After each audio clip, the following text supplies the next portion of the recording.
374.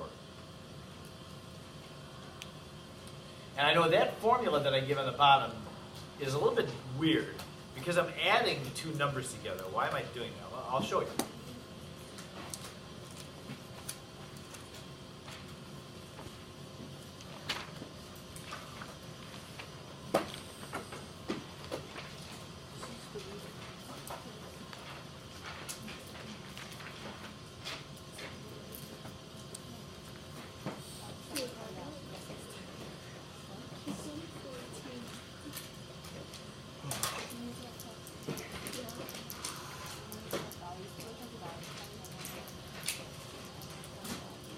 Okay, I'm going to show you just a little paragraph in the book. This is on page 374.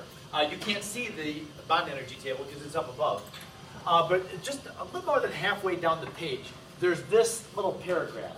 And this is one of the most important things that you'll learn all year in this little paragraph. And that is this. For bonds to be broken, energy must be added to the system. That simple little idea that when you need to break a bond, energy must be put in. That is universally true. There's so many things that we'll learn in this class that have exceptions. This is no exceptions. Anytime you want to break bonds, break things apart, energy must be put in. And then later on at the very end of the chapter it says, the formation of a bond releases energy. That's always true as well. So in a chemical reaction, you start with reactants, and you need to, or somehow, the bonds, at least some of the bonds in the reactants need to break. Energy must be put in. And then as that rearrangement happens, new bonds are formed, so energy is given off. So that's really what determines what the delta H of a reaction is. If it takes a lot of energy to break the bonds, and only a little bit of energy is given off when new bonds form, you're probably going to have a positive delta H, because it took so much energy to get the reactants to break apart.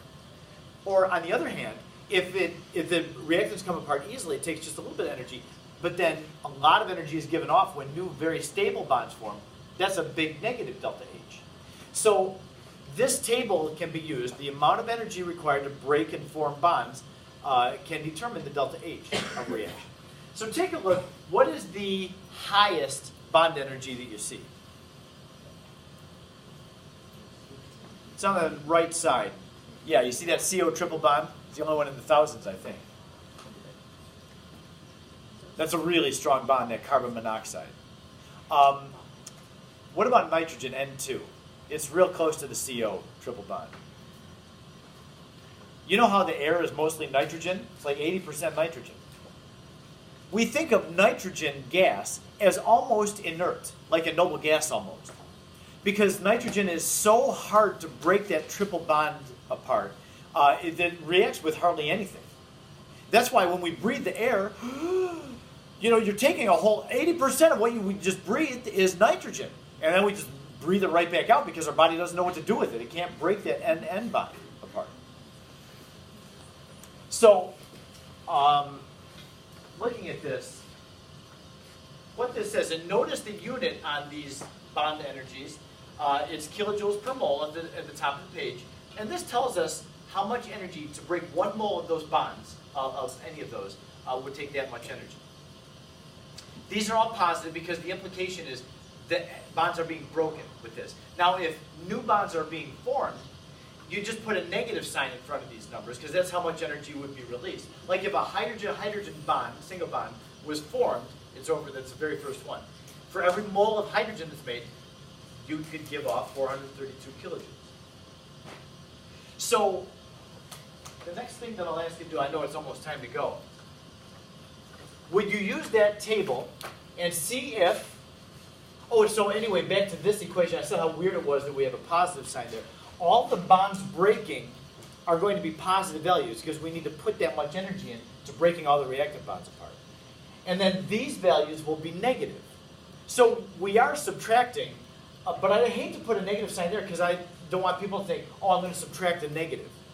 No, you don't subtract a negative. You just subtract off these numbers. So let's see if we can do this. In fact, because we're so late on time, we'll do this together. N2 has a triple bond. Like that is what N2 looks like. H2, there's 3 of those. H2 is a single bond, but there's 3. And then we're going to form 2 ammonia molecules, which is actually 6 NH single bonds.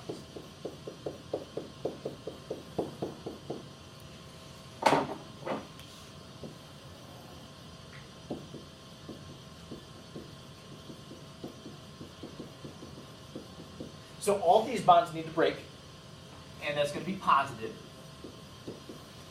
on the table. Energy's got to be put in to get all those to break apart. And then all these are forming. That gives off energy.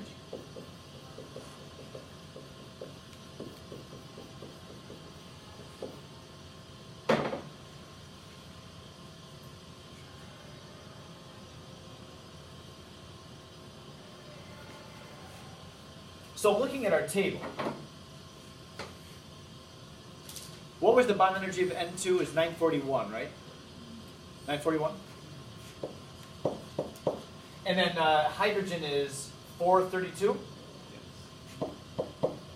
NH3, the NH bond, I can't remember that one, 390? 391, okay.